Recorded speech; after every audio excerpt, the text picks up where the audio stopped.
la dimensión mundotécnica y el segundo marqués de Comillas. Hechos destacados en su vida, según la biografía de Giorgio Papazoli. Los hermanos Antonio y Claudio eran dos niños animosos y algo traviesos. Hacían travesuras como las de robar frutas de los huertos vecinos. Compraban caramelos en la tienda del pueblo sin pagarlos, prometiendo hacerlo más adelante. Doña Luisa se lo contó a su marido, quien llamó a los culpables, les reprendió y, cogiendo una especie de fusta, comenzó a pegarles. Pero entonces observó algo que le desarmó totalmente. Los hermanos porfiaban por sustituirse el uno al otro para recibir los golpes. Don Antonio, apreciando la nobleza del gesto, interrumpió el castigo, juzgándolo indigno de sus hijos. Tras haber conseguido el doctorado, los dos hermanos hacen un largo viaje por Europa que despertó en ellos multitud de pensamientos y sentimientos. Para Claudio, lo mismo que para cualquier europeo de 1873, la isla británica representaba el punto más alto de una civilización práctica. Pero Claudio no se deja deslumbrar por las apariencias, descubriendo el punto débil de aquel edificio aparentemente majestuoso. Y así dijo: me he formado un concepto muy pobre de la felicidad de que pueden gozar sus clases inferiores, es decir, las más numerosas, sujetas a los rigores de un clima extremo, a las penalidades de un trabajo insano y embrutecidas con las bebidas y privaciones. No envidio a este país que todos califican de floreciente. Creo que el país más feliz es aquel en que el bienestar es más general, y aquí se ven diferencias desoladoras. En cambio, nuestra civilización es la civilización cristiana, y ésta no reina en Inglaterra.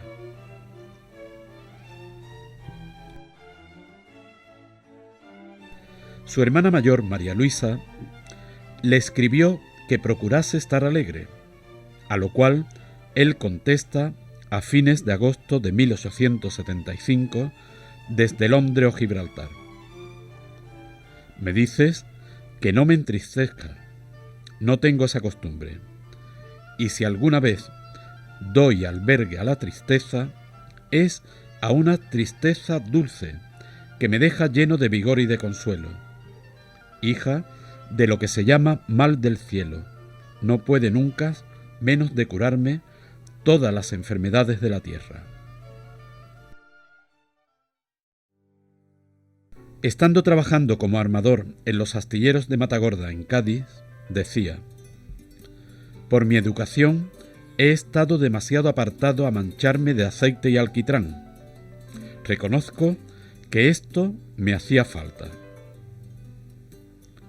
Esta entrega a las obligaciones de su oficio de armador no le impidió, con todo, mantener los ojos abiertos al mundo circundante, ni dejar de captar la belleza y las características de Cádiz, donde gustaba pasearse, observando el colorido y belleza de las gaditanas. A los 24 años, su hermano Antonio contrae tuberculosis, enfermedad incurable en esa época. Y es de admirar que en todo momento Claudio le sirvió, viviendo incluso en la misma habitación sin temor al contagio, y sobre todo ayudándole a prepararse a bien morir. Cuando lo consideró conveniente el médico, se trasladaron de Comillas a Madrid, donde le enseñaba a ofrecer su dolor a Dios, poniendo oraciones y actos de amor en sus labios. Y cuando el desenlace se aproximó, Claudio multiplicó la preparación espiritual de su hermano. Y cuenta el director espiritual, que estando asistiendo a Antonio López en el momento de su muerte, se callaba a veces para oír a Claudio cómo ayudaba a bien morir a su hermano. Con relación al matrimonio, los caracteres de ambos se acoplaron perfectamente, aunque sin anularse.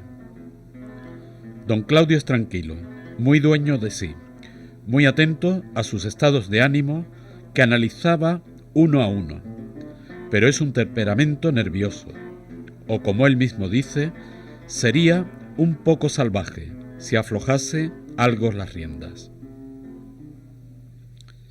Doña María poseía una belleza excepcional y estaba llena de bondad. En ella, el brío andaluz hace resaltar la vivacidad de su inteligencia.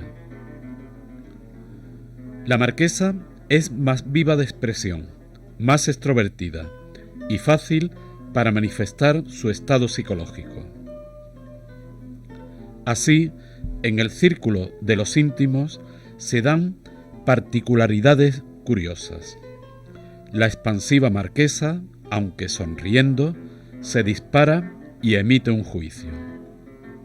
Don Claudio suavemente murmura: «María, María». Y la buena señora frena enseguida y, como persona educada, desvía hábilmente la conversación.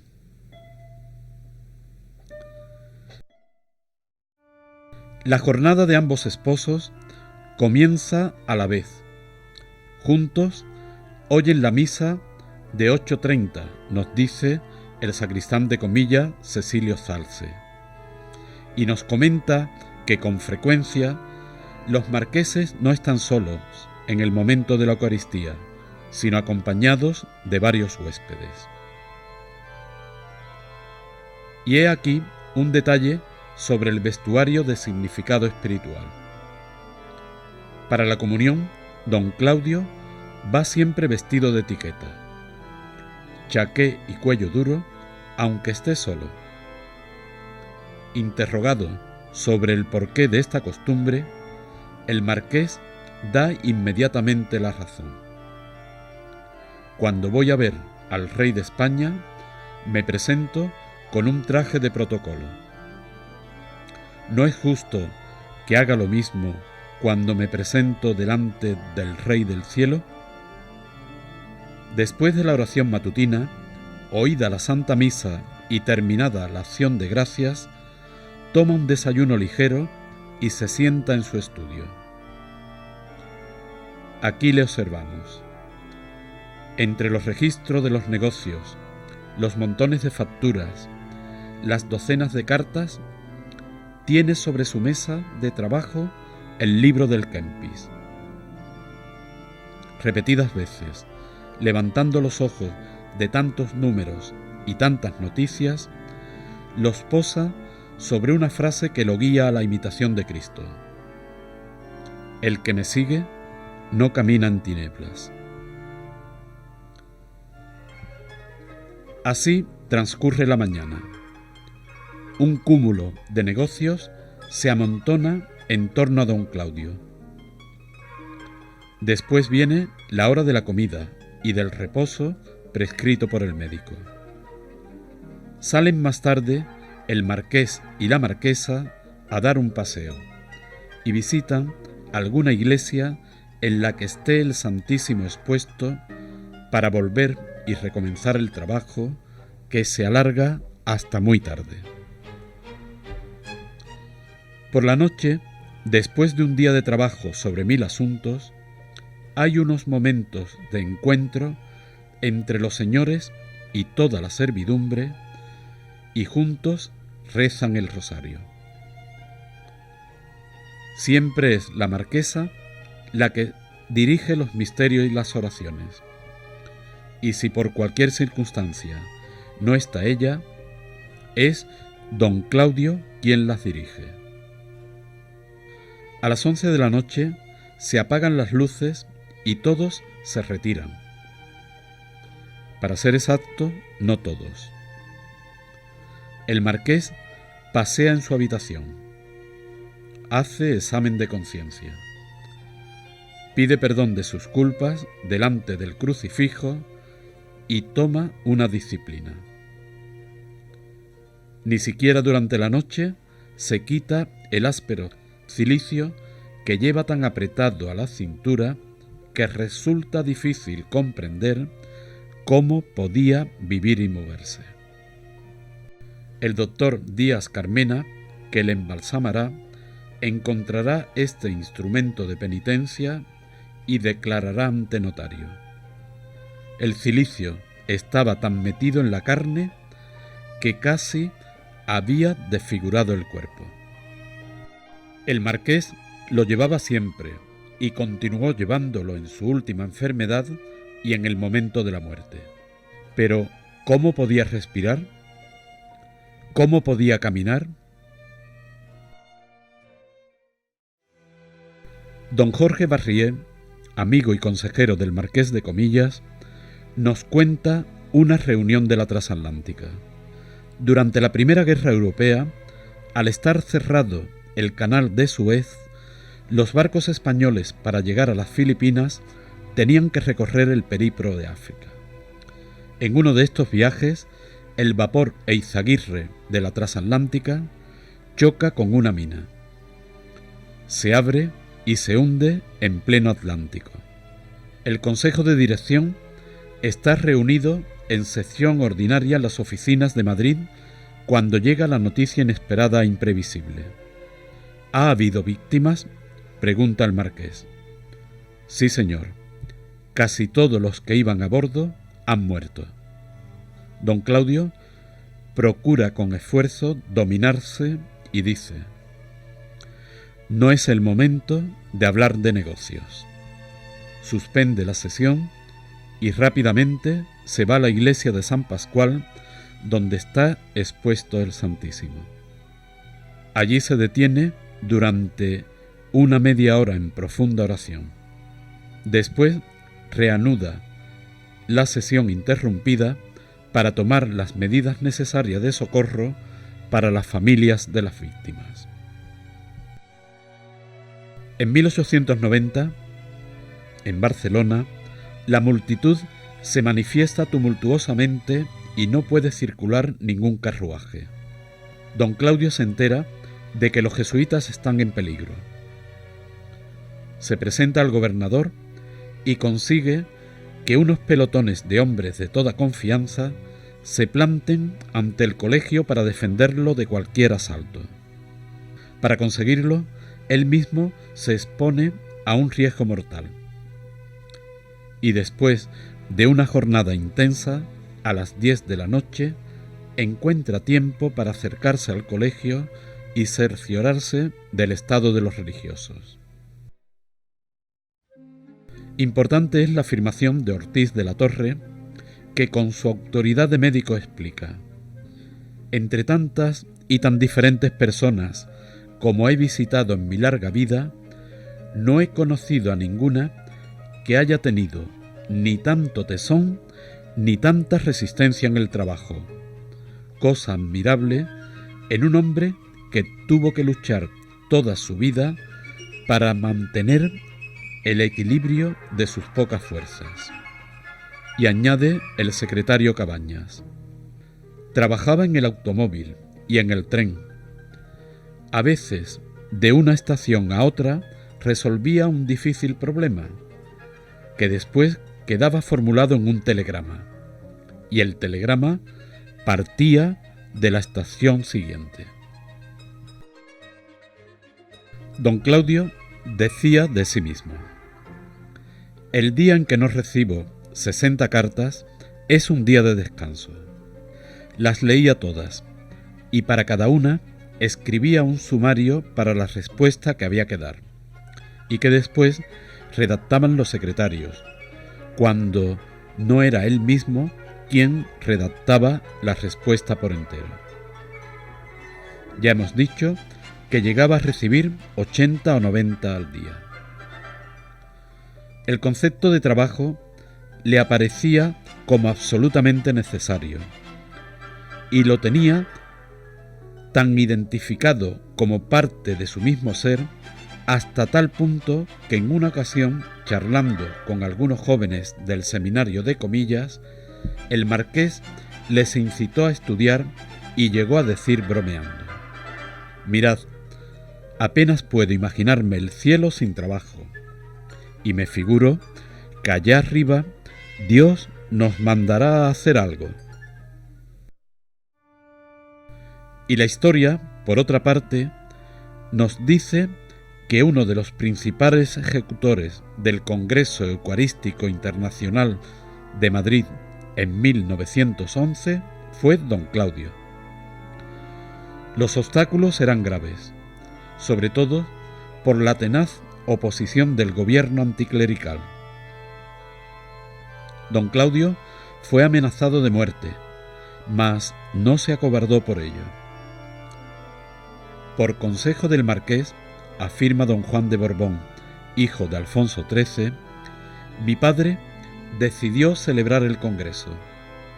Cedió su guardia real para la procesión y participó de ella, haciéndola entrar en el patio del palacio. Otro motivo profundo de fervor era para don Claudio la pasión de nuestro Señor. En 1913 organizó y financió las solemnísimas fiestas para el centenario constantiniano. Durante un mes se turnaron en la parroquia de San Jerónimo las familias religiosas, las cofradías, los colegios para venerar un lignum crucis traído del Palacio Real. Aquella organización costó al marqués más de 20.000 duros de la época, como el mismo párroco lo afirma. El sentimiento por lo bello, tan vivo y connatural en él, se demuestra una vez más visitando la gruta de Ribadesella, junto al mar Cantábrico. Cogió un lápiz y sobre el primer trozo de papel que encontró escribió: «Con qué poco dinero se podría convertir esta gruta en una espléndida catedral». Hizo un diseño como se lo dictaba su imaginación y describió cómo sería posible hacer entrar en el hermoso templo a los marineros en sus barcas. Como conclusión de esta vida tan admirable, finalizamos con el siguiente comentario que decía con frecuencia don Claudio: «No he escogido mi camino. Dios me ha puesto en él para que en él cumpla yo con mi deber». Es la misma marquesa la que nos da testimonio de este aforismo tan resolutivo en la conducta de su marido. Don Claudio acepta con sumisión total la parte que Dios le asigna. Él, que cree en el Evangelio y que sabe cuán peligrosas son las riquezas, acepta ser un hombre rico. Él, que no ignora las insidiosas trampas del mando, acepta ser un empresario. Él, que tiene un justo temor por las vanidades humanas, acepta ser un hombre célebre, adulado, exaltado. En palabras de su biógrafo Giorgio Papazogli, quizás en esta aceptación resida la faceta más heroica y más valiente de su espiritualidad. Para poder llegar a una transformación tan profunda y total, el alma debe estar desprendida aún de sí misma y gozar de aquella libertad íntima y soberana que es la única verdadera libertad, que sólo la gracia de Dios puede darnos. Tan insigne cristiano está en proceso de beatificación. El padre Eduardo Regaito, sacerdote jesuita, es el postulador de la causa. Y ya están en Roma, en la Sagrada Congregación de Rito, las actas de los procesos diocesanos, a fin de que se tramiten los procesos apostólicos.